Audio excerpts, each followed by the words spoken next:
Well, it is still good morning. It's a little bit after 11 o'clock, so we're going to get started. I want to say thank you for being part of our healthcare discussion on Being a Light, and so thankful for our panelists who you'll get to hear from in just a moment.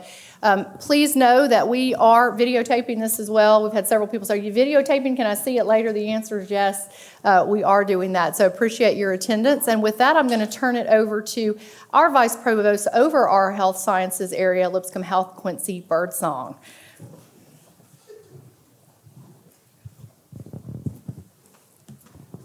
Thank you, President McQueen, and thank all of you all for coming in. Anybody that's out in the hall coming in, tell them to come on in, and so we can get going.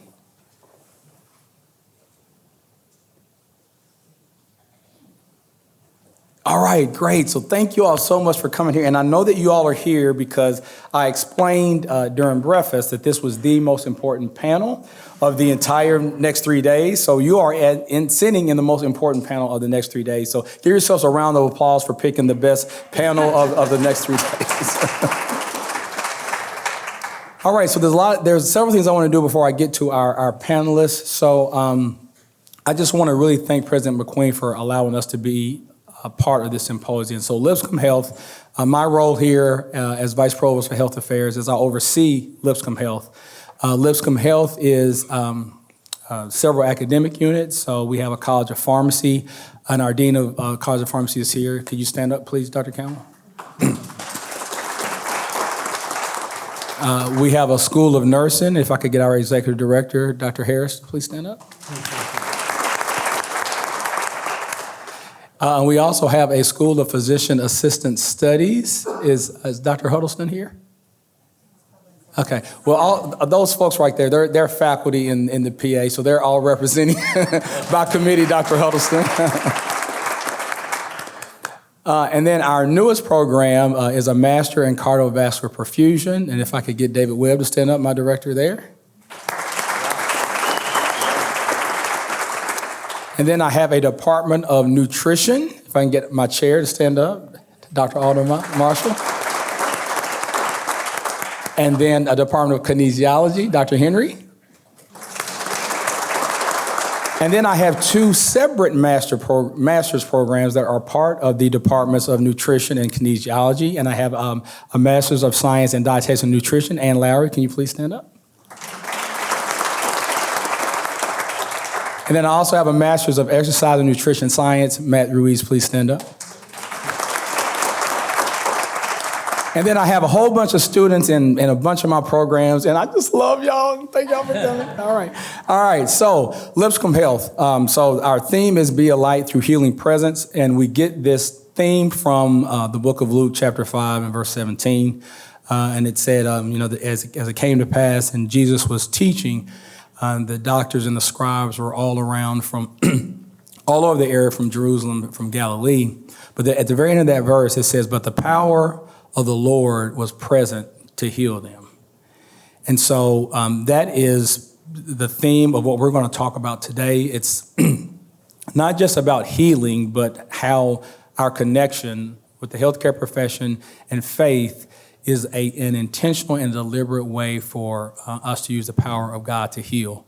So I am just over the moon to have these panelists who have agreed to participate. And so I'm going to introduce them, but you're going to learn more about them as they talk. As I introduce each one of them, I want them to just kind of tell a little bit about themselves, 45, 60 seconds of just sort of the big things and a little bit about your connection to Lipscomb. And so I'll do that at this time. So, and we're going to start right to my left, Dr. Morgan Wills. Thanks. Quincy, it's a pleasure to be here. I'm a native Nashvilleian, so one of the few, the proud. Quincy and I can identify with that. I'm a physician, internal medicine physician, trained at Vanderbilt, and have served on the clinical faculty there for years. And I'm currently the CEO of Siloam Health, which is a nonprofit health center that exists to share the love of Christ by serving those in need through healthcare. A largely immigrant and refugee population from about 70 or 80 nations. Just our main office is just a mile or so from here. So we've had Lipscomb students come through over the years, lots of other volunteers, staff, part of the Lipscomb family, and just delighted to be here at the inauguration festivities. All right, thanks, Morgan. Our next panelist is Dr. Parker Panovic, please. Yeah, I'm Parker Panovic, Lipscomb grad, paid for 2 other Lipscomb grads, so happy to have that behind me. No, great education here. Physician, I'm the Chief Medical Officer for Faith Family Medical Center. We host some of your students out of different organizations here, and we provide care for people who work but who can't afford insurance or can't afford to use their insurance. And so been doing that for about 21 years now. So. All right, thanks, Parker. And we have Dr. Gavin Pinkston. So the real MVP of the Pinkston family is Lauren Pinkston. She's on the business faculty here at Lipscomb, and got, I'm father of 4 kiddos: Hope, Eliza, and Quinn, and number 4 is on the way. Abel is coming, and hopefully not today. We practiced on the way up how to burp silently, so if you hear a burp, Quinn is still working on that. So those are the real highlights. But we were overseas for a few years after I graduated. Just moved back I'm a native Columbia, Tennessee boy, and so moved back there about 3 years ago, working for the Medical Group of Columbia, which is a family practice outpatient clinic. Really happy to be with you all today. All right, thanks, Gavin. Next, we have Joanna Conley. Good morning. My name is Joanna Conley, and I am honored to serve as the CEO of TriStar Southern Hills Medical Center here in the South Nashville area. I am originally from California, but I've been here a while. I'm not one of the new transplants, so just clarifying. I actually went to UNC Chapel Hill for undergrad, so this is a pretty excellent weekend for me, as we're now in the Final Four. I graduated with a degree from the School of Public Health at Carolina in health policy and management.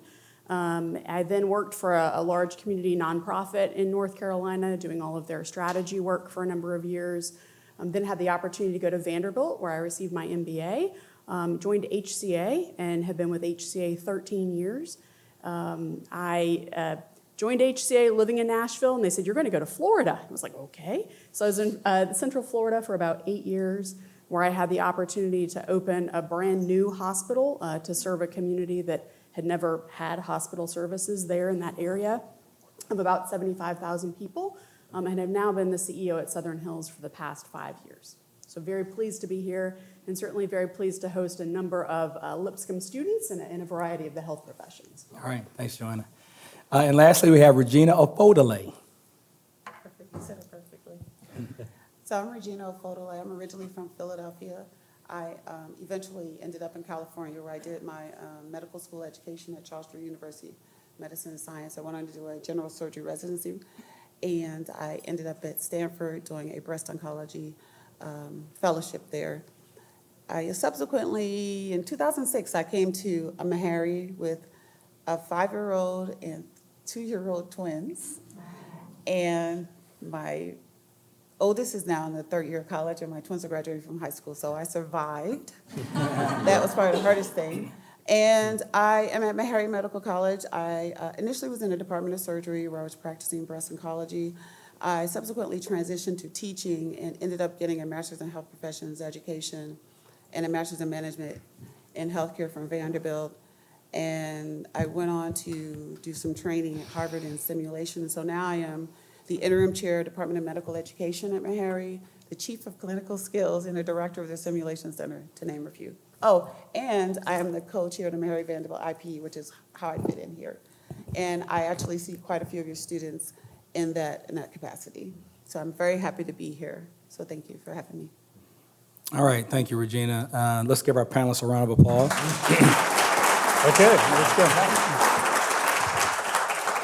And Joanna, thank you for UNC made my Final Four bracket perfect So appreciate UNC for helping me out there. Well, All right. I clearly had a lot of involvement. All right. All right. So I have a list of questions that I'm going to go through, but we'll just go with the flow, and we want our audience to kind of participate as well, because we want to get as much as we can out of this wealth of knowledge we have in these panelists. As you heard their introductions, all of them are doing things with Lipscomb faculty, Lipscomb students, with Lipscomb University. And all of them have made a conscious decision to do so. And so that is why this panel is so important, because there are, Nashville has a huge healthcare industry. We have been called the capital, the nation's capital for healthcare. These organizations have deliberately and intentionally chosen to work with Lipscomb, and you're going to hear why, and it's going to be, we're going to learn a lot about why people want to work with Lipscomb in this realm of Lipscomb Health. So the first question that I have, in today's society, why is it so important for there to be a deliberate intersection between healthcare and faith? And I'm going to start with Morgan. Well, I like the fact that you led with that. I love that this is a safe space to talk about that very important topic. It's, just to get to the point, it's about patient-centered care, right? So research studies have consistently showed that patients at all varieties of places in the healthcare system want their medical providers to address their faith and spirituality in appropriate ways, but consistently, the healthcare professionals do not do that anywhere near the degree to which patients desire it. And that is, there are a lot of complicated reasons for that. Some of it is busyness, some of it is bias, and some of it is just feeling ill-equipped for the job. And so, I think it's helpful to think about faith as an aspect of culture. And when you think about it that way, it kind of opens it up a little bit more for people who haven't stepped into this, whether you be a student. At Salome, we'll have volunteers come through. But with so many cultures coming through our door every day, where I might see patients from multiple continents speaking multiple languages, that's a natural piece of the dynamic that we want to get to know people. And patients don't want to be proselytized or to have you just talk about faith to the exclusion of the basic history taking that's happening. But they do understand when you approach them, hey, I want to get to know you as a person. And whole person care is kind of the description of our philosophy of care.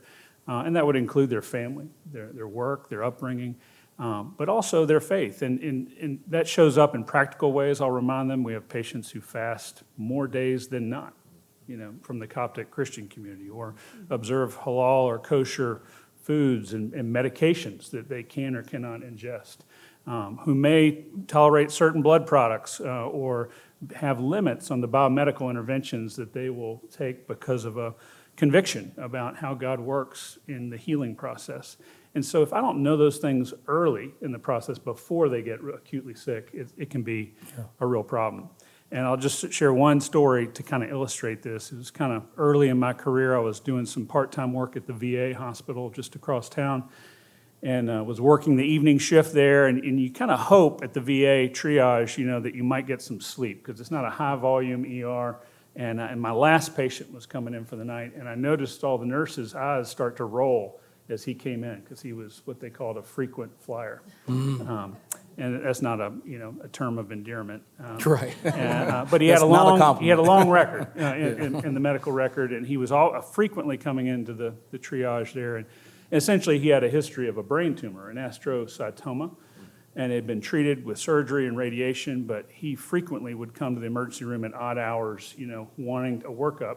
And when somebody who has a potential for a recurrent cancer in their brain, you have to take it seriously. And so we worked him up and decided that, in fact, he probably didn't have anything acute that night that warranted bringing in a radiologist to do an MRI like he wanted.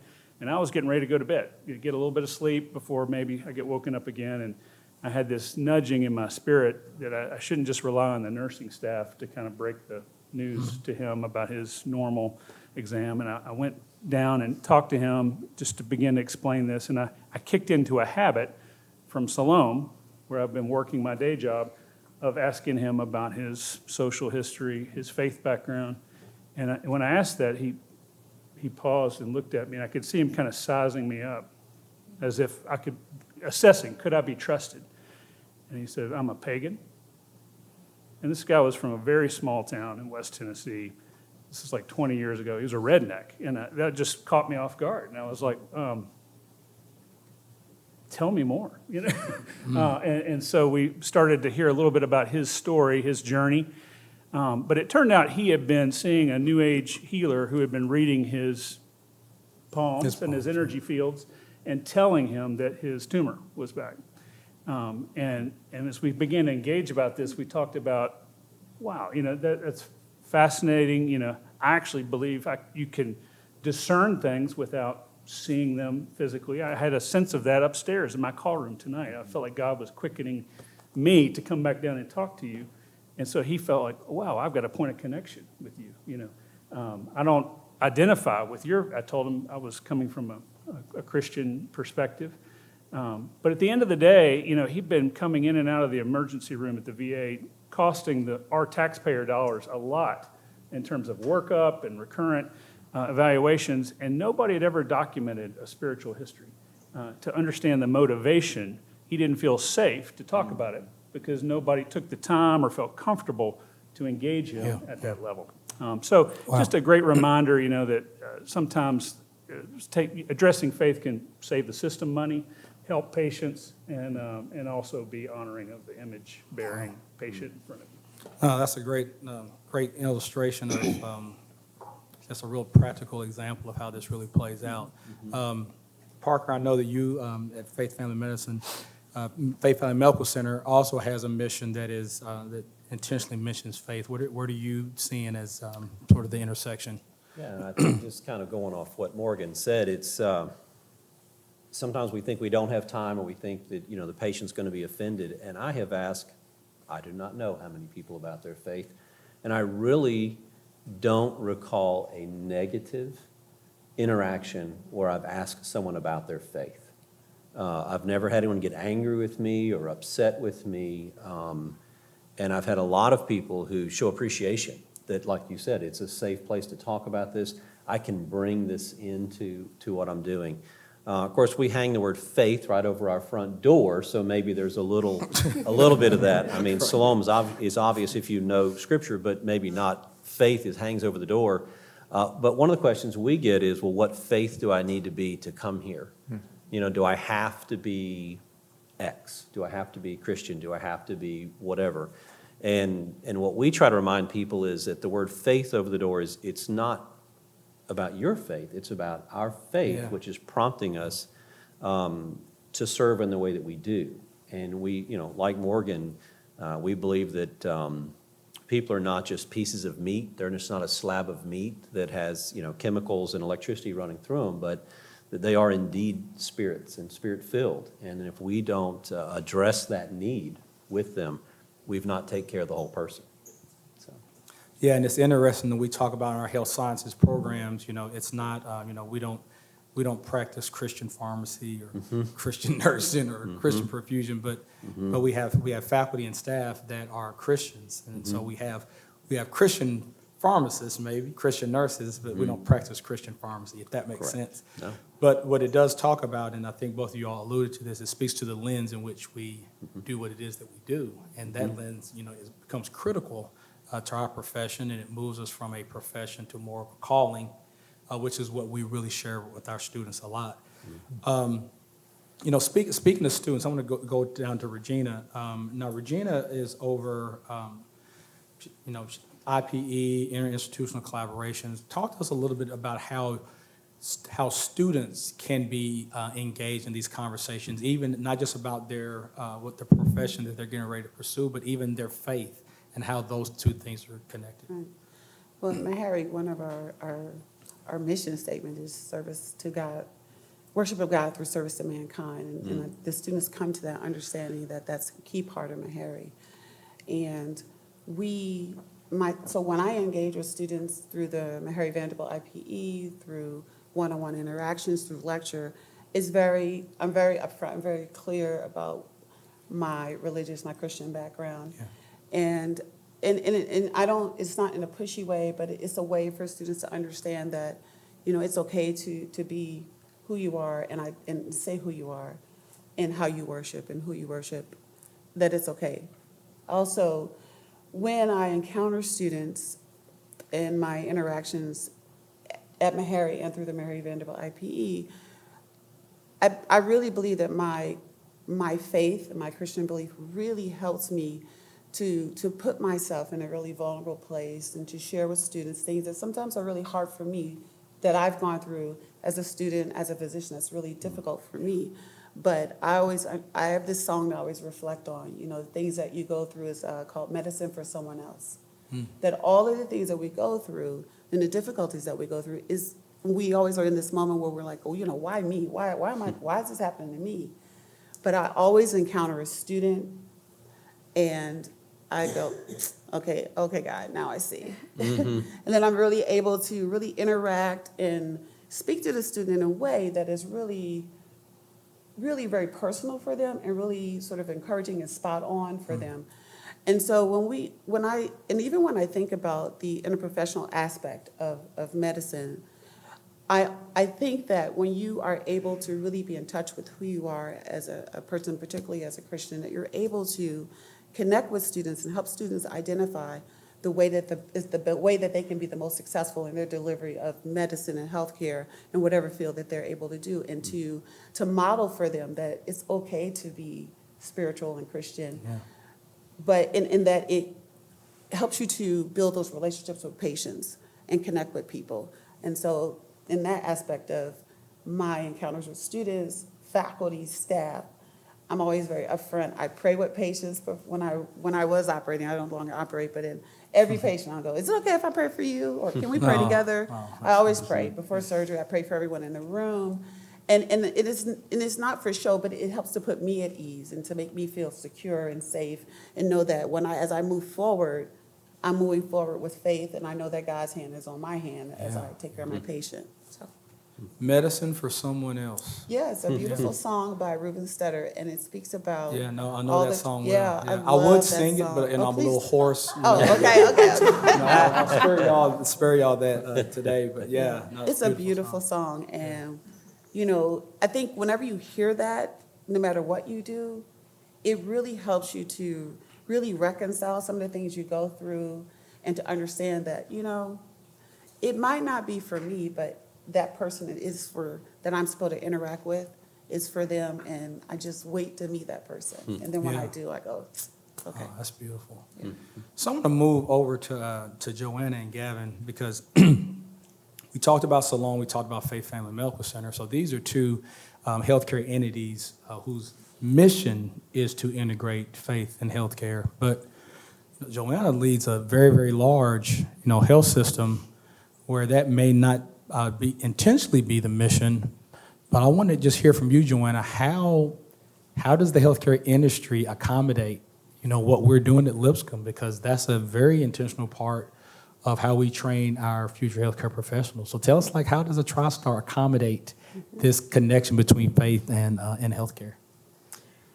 So certainly HCA and TriStar are not religiously affiliated organizations. I did, in my history, at one point, work for a very large Catholic health system where we prayed before every meeting. The rule was if you had 3 or more people, you had a non-denominational prayer. So I had done an internship there and then came to work for HCA. We did not pray before meetings.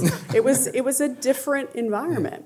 And I felt very personally comfortable working in a religious organization because that spoke to my Christian values and that connection.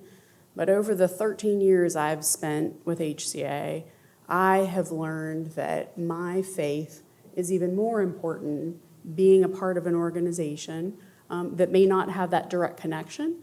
But I have found many different ways to integrate my faith on a daily basis into the work that I do and into my organization. So we have a daily prayer that is read overhead. It is a non-denominational prayer. God is referenced, Jesus is not, but it is a non-denominational prayer. And I have found that helps me as a leader Sometimes I feel that the chaplain is praying for me personally in that overhead prayer. And God works through him, I think, in many ways. But we also serve a very multicultural community in South Nashville.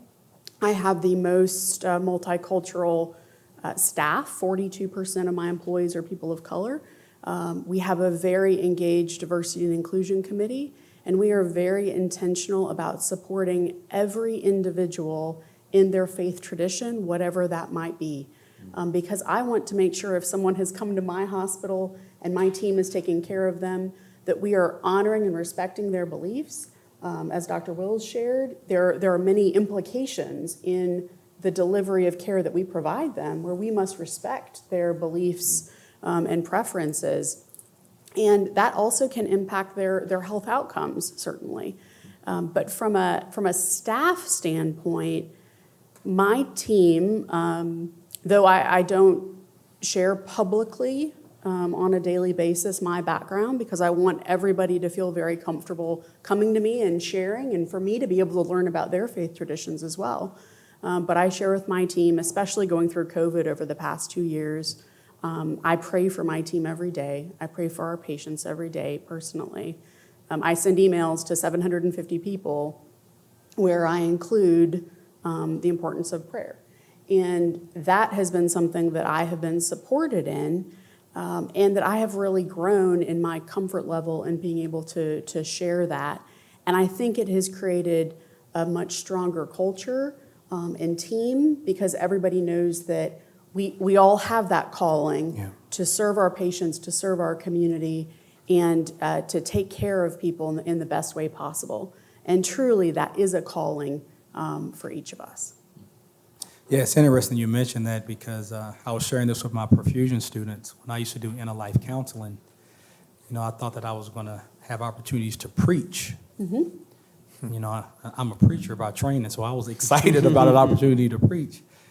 But then when you get into those situations, it's not always about hearing a sermon, right? It's just about, tapping into your source of strength and your source of comfort. Mm-hmm. And many times it was Christianity. Many times they wanted to hear me preach or hear a prayer, but sometimes they just wanted me to sit there and just be in their space while they're, and I get that. I was given an example of, being with a parent that, has a 10-year-old kid that, got hit by a car and now is in a coma, right?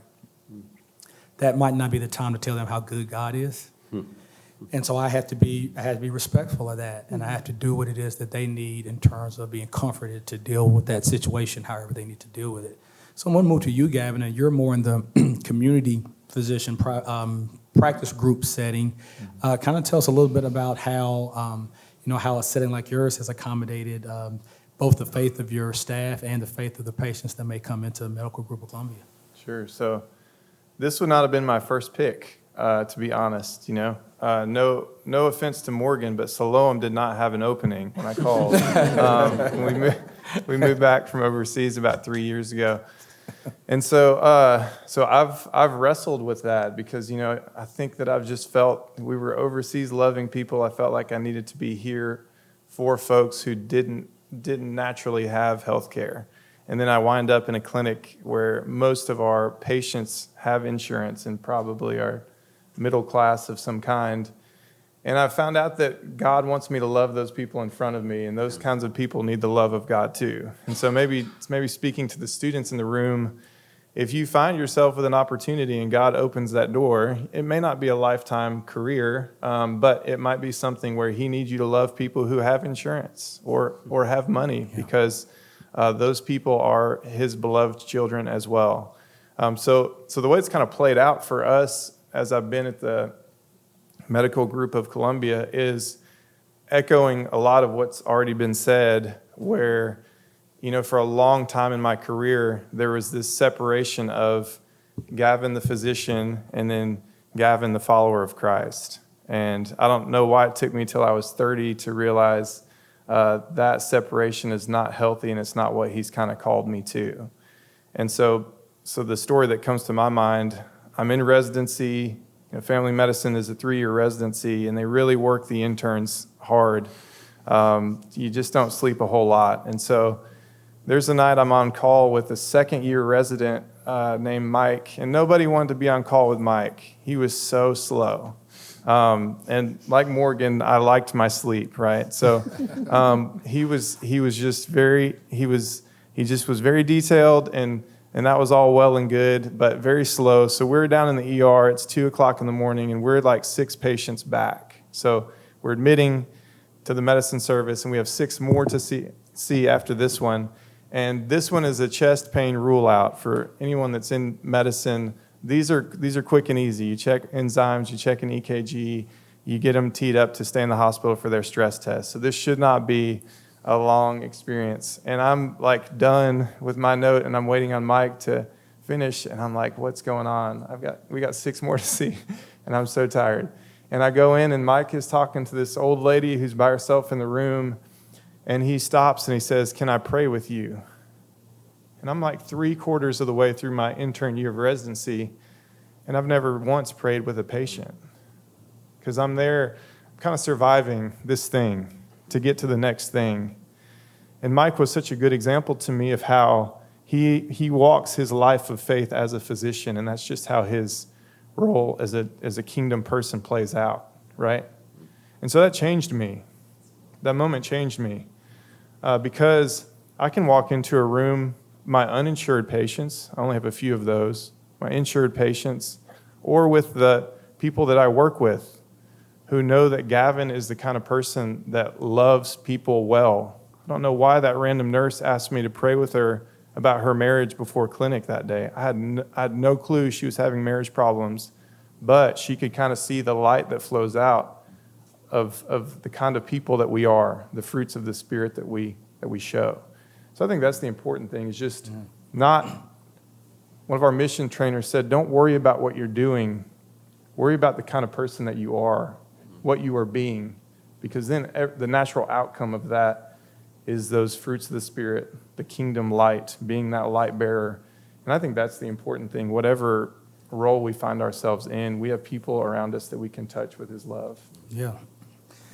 Well, Gavin, you kind of nice little segue into another question. You're welcome. It just came to mind just as I was hearing you talk. So, so the theme for our inauguration is just be a light, right? And this also comes from Scripture about being a light, and a light that's just going to heal. You can't hide it, and there's a lot of symbolism around being a light, right? And when we think about Christianity and we think about what Jesus came to do, you automatically think about light, right?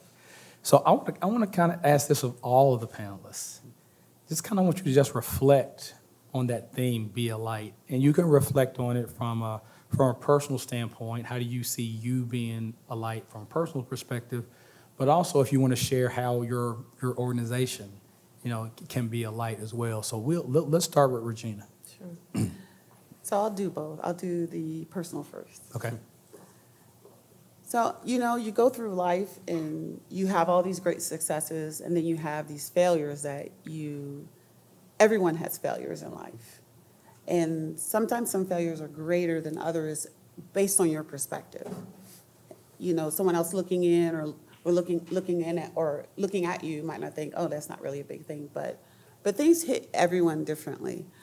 So, and that's why I always think about that song, I always have to play it in my head. So I think that when I've had setbacks in my life, growing up, I grew up in West Philadelphia. I'm the 7th of 10 children.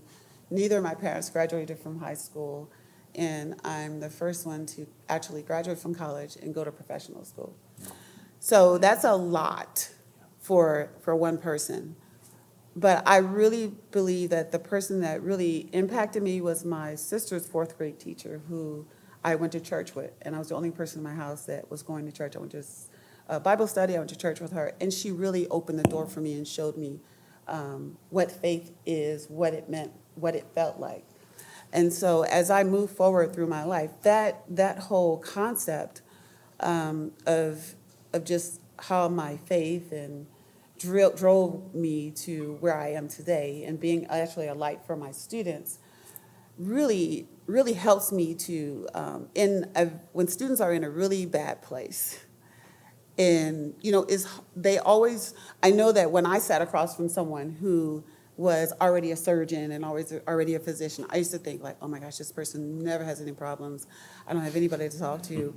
But the first thing I tell my student who comes in, who has a crisis, a failure, whatever, is I tell them, look, I've been there, I've done that, I know how it feels.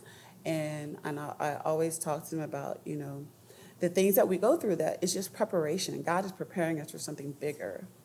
And it's easy to, and I know that they feel like it's easy for me to say. And then as hard as it was at first, but now it's very easy for me because I stopped thinking about what man thinks about me, but what God thinks about me and and I know that everything that happens in my life is very intentional. It's not an accident. It might not feel good, but it's not an accident.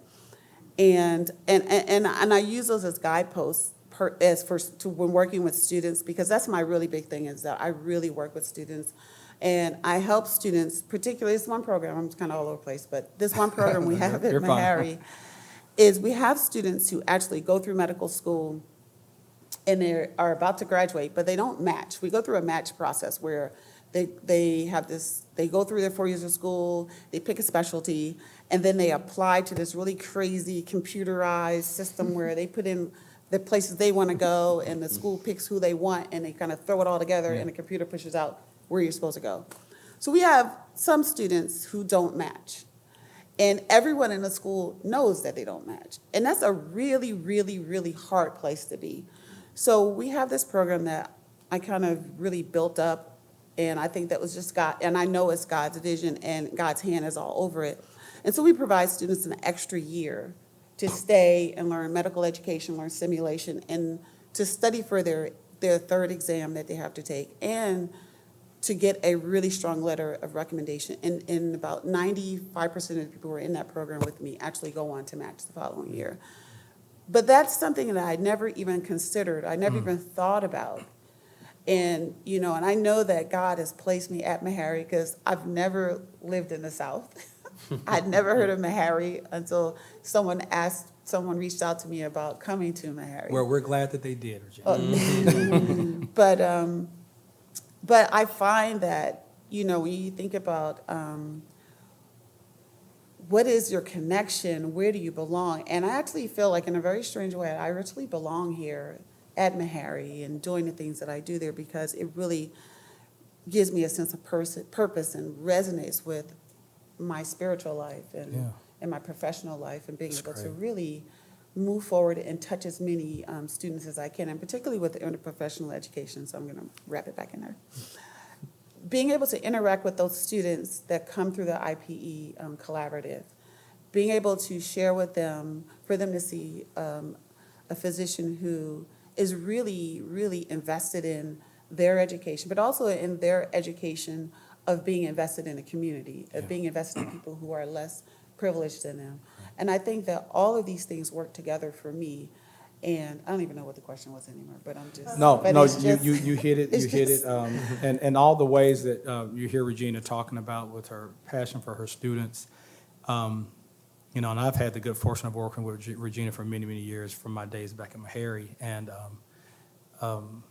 the students, they can tell that she is a light, and the thing about being a light, and I'm going to try not to be preachy here, but the thing about being a light, the best lights are the ones that are not even trying to be a light, but their life is just a light to people, and they're not doing it for show. They're doing it because this is just, they're allowing God to really work in them. So I appreciate what you do and everything that you do, particularly with our students here at Lipscomb.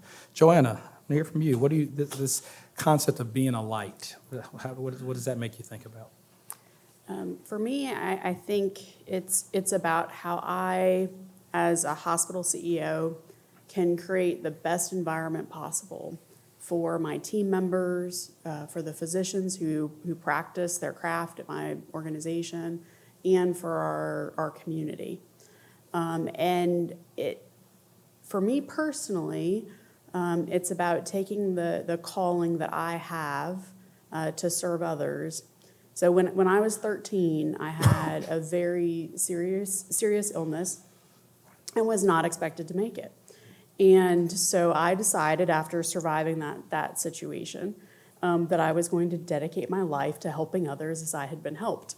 And I don't know that you find a lot of hospital CEOs that have had that experience. I'm not as good at chemistry as everybody else around me, because clearly that was, I thought I was going to be pre-med, and then chemistry and I met and we didn't get along. But economics was fantastic, so that was my future. But I serve in a different way, and I do that, I think, in creating an amazing culture where all of my employees know that they are loved, that I will support them, and that we will do what we can to help support and improve health outcomes in our community. So especially over the past couple of years, leading an organization through the COVID pandemic, and I know certainly Dr. Wills and others know this area in South Nashville has been the COVID hotspot really in Middle Tennessee. And some of that is because of the diversity of our population, some socioeconomic implications, many multi-generational households, and other reasons. And so we committed very early on to be very aggressive in helping to prevent any illness that we could, and then treat our patients as best we can to try to improve outcomes. So monoclonal antibody therapy came out, and it was over a weekend. And I called my team and I said, we're going to have one by Friday. Like, we're going to be ready. And we have given thousands of monoclonal antibody infusions. For months, we were the only TriStar facility that did it. And you think about, a Centennial or Skyline or others that are much larger organizations, but we set it up, and I'm confident that my team saved lives and impacted health because of that decision. When vaccines came out, we were very aggressive in trying to work with the interfaith community in our area and some of the FQHC clinics, neighborhood health, and others, in making sure that we were vaccinating those individuals that were at greater risk of contracting COVID and then unfortunately having very poor health outcomes. So that's my commitment to my organization, and that's my commitment. And I think through that commitment and through the work, then I have a team that knows that they have that calling and that focus as well. Yeah, and Joanna, I worked with a lot of CEOs of large health systems, and Joanna she doesn't talk about money all the time like all the other CEOs I've met. So I try to talk about money. Right. Don't tell too many people. Right. But I try not to talk about money really ever, because to me, if we take care of the patients and we do the right thing, then others follow. Yeah, and that is just such a refreshing thing to see in our profession. And even though you didn't do well in chemistry, Joanna is one of the smartest people I know. And you ever meet people that they're so smart you feel not as smart. So that's kind of Joanna. So thank you for sharing that with us, Joanna. How about you, Gavin? So Gavin is in Columbia, and I shared my love for Columbia with him, and I'll share it with you all just in case y'all don't know about my love for Columbia. So my dad grew up in Culleoka, Tennessee, which is it's close to Columbia, but it's not that close. And in Culleoka, they had a high school, but black people couldn't attend the high school. And so if you grew up in Culleoka and you were black, 8th grade education, that was all you were going to get. And so my dad, for some odd reason, wanted to be a college professor in the 1940s. I mean, imagine that, right? And he was like, well, in order to do that, you gotta have a high school diploma, and you gotta go to college, all this kind of stuff. So Columbia had a high school that let black people attend. And so my dad, he went to Columbia and went to high school, became the first black person in the city of Culleoka to go to high school. Not first generation college. I'm talking about first generation high school. So got a lot of love for Columbia. So when I see Gavin, I'm like, yeah, Columbia, my guy. So, but Gavin, talk about being a light. I know a lot about Columbia, obviously, but talk about being a light in that area and what that means to you. Sure. So I think Joanna's last sentence said it best. I think that moving back into the American healthcare system was quite jarring for me because I had no idea how many criteria you have to meet to order an MRI for someone that has Medicare, or the prior authorizations to just get a medicine. And so that part of it has been so frustrating. So I hear about these doctors from 50 years ago that had an index card and they wrote strep throat, penicillin, and man, those were the glory days, right? But I think that as kind of light bearers and kingdom people, we are in this not to talk about money. We're in this to do the right thing for the patient every time, right? And so I think that can be difficult, and it can be a bit contagious if you're not surrounding yourself with people who have that similar mindset. I heard a colleague say once, man, it's tough now because it's almost like I'm having to do bad medicine sometimes to make money. And that crushed me because we should never do bad medicine to make money, right? So I think in my setting right now, it's about a lot of these guys have used the word time, and it's about finding that time to do what's best for your patient. If that means you're on the phone for a peer-to-peer to qualify them for some study that you know that they need, right? Or qualify them for some medication. Time is really precious in our profession, but when we really care about people, that's part of the sacrifice or the service. And so I think that's one thing that may set us apart as kingdom healthcare workers is how we use that time when it comes to that sort of patient care. The second thing I thought of, I know you've got students in the room, and Lipscomb is here for students. I think that the ways that we can walk with students who kind of cross our paths, right? So any of us can host a rotation, and there are tens of thousands of doctors that can teach someone how to do medicine. But for teaching and kind of mentoring young students how to really care for people, I think that's something that I love, and I think that's something that we all should be driven toward. When we moved out of our country, we were in Southeast Asia for 5 years. We moved back. Some really gracious friends that we'd met that were, native nationals there that were followers of Christ. They sat with us, and they were really sweet to say, hey, you guys are different. You and Lauren, we can just tell that you are followers of Christ. And the next thing I thought they would say is, remember that time you taught us the inductive Bible study method and how to kind of disciple people and all those strategies that we had in place. But you know what they said? They said, yeah, because we've sat with you and I've seen how you treat Lauren and how you parent your kids and how you love your neighbor and how you talk to people at the restaurants, right? And so it wasn't anything we'd ever said, but it was the way that they'd walked with us and seen us sort of do life. And so we as maybe leaders, clinicians, anything in healthcare, when we can be intentional about that mentor relationship for students and let them come and do life with us and go to T-ball games and shadow us in clinic and live in our upstairs guest room and have dinners, I think that's a way that we can really grow that kingdom light based on those that we're around. Oh, that's powerful. My mom used to always say people would rather see a sermon than hear a sermon. Sure. And I believe that. Speaking of students, Gavin, could I get on the Lipscomb students that are here today to stand up, please? Oh, don't be shy. Come on, y'all.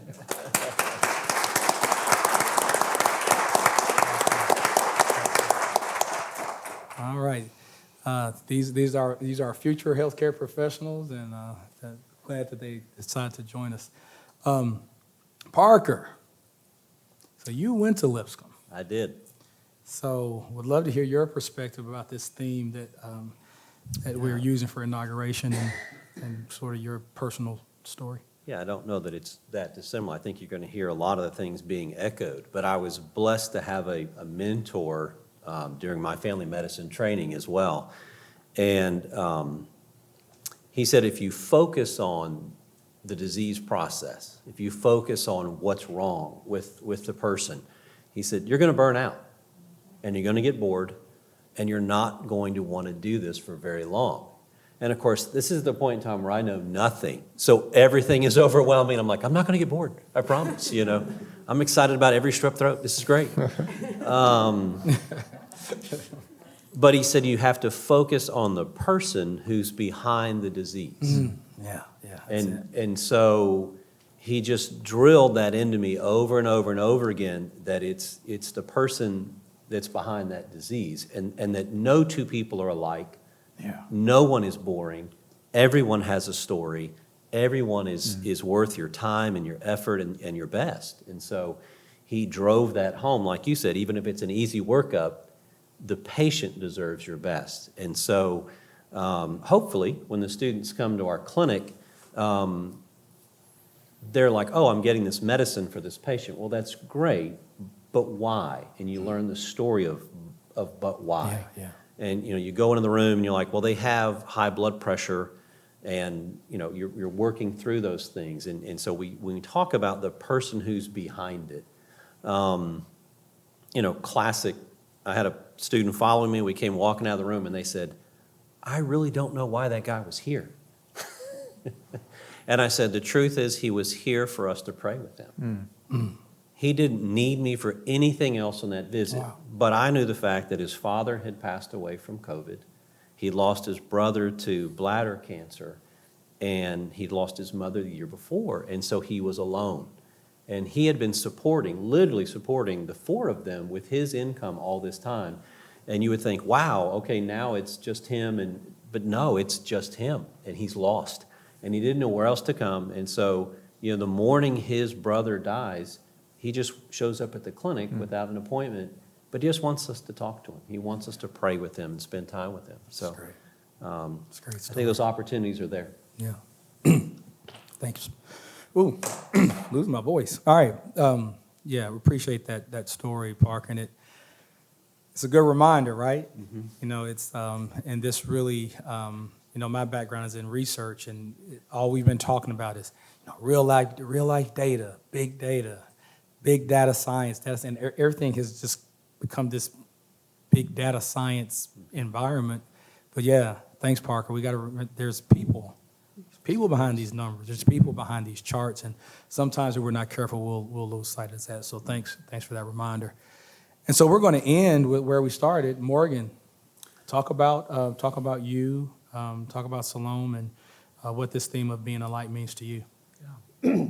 Well, many of you will know that the word Siloam comes from a story in the Gospel of John, chapter 9. There was a pool of Siloam inside the walls of Jerusalem. There was a cistern that collected water to help the city survive a siege. King Hezekiah dug the tunnel that made it possible. And there's a story in this gospel passage about Jesus walking along the road, seeing a man who was born blind with congenital blindness. And in this every healing encounter of Jesus is slightly different. I love that. There's an art to the healing. It's not a replicating the same exact motions. But in this case, he put mud on the patient's eyes and sent him to wash in the pool of Siloam, and he came home seeing, and that leads to a whole cascade of events and questions and his place in the community. And so it's a rich story of first physical, but then social and spiritual healing. So that idea of vision, of sight, is deeply ingrained in what we do at Siloam.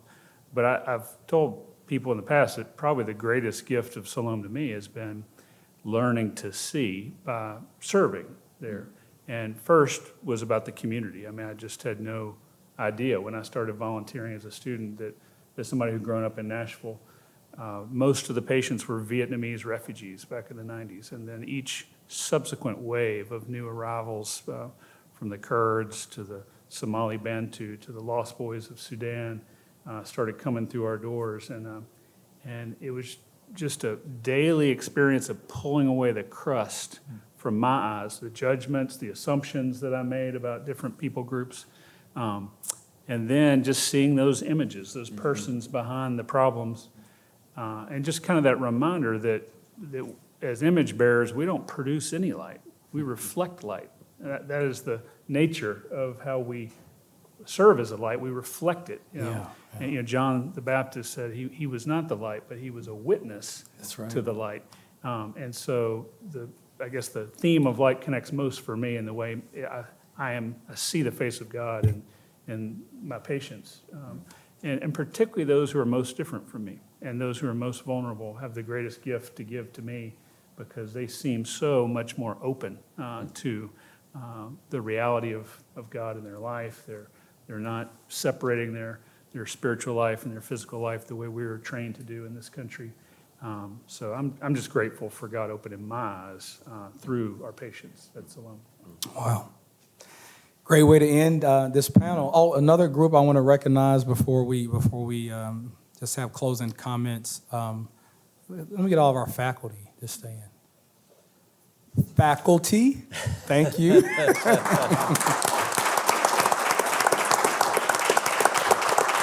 All right. These are the ones that are making it happen for these students each and every day, and I love working with this faculty and my leaders, and obviously working with the students has just been a blessing. It's just been a blessing to be at Lipscomb. From the time I stepped foot on this campus, it just felt right. Get to meet great people like you all and get to work with you all, and Lipscomb truly endeavors to continue to be a light in this community and a light to the world, and which is what we've been called to do. But I want to thank everyone for hanging out with us, hanging out at the best panel of the next 3 days, and I appreciate all of you all. Enjoy the rest of the inauguration activities, and I wish you all a blessed day. And now may the sweet communion of the Holy Spirit, the love of God, and the grace of our Lord and Savior, Jesus Christ, now rest, rule, and abide with each of you now and forevermore. Amen. Take care. Thank you all so much.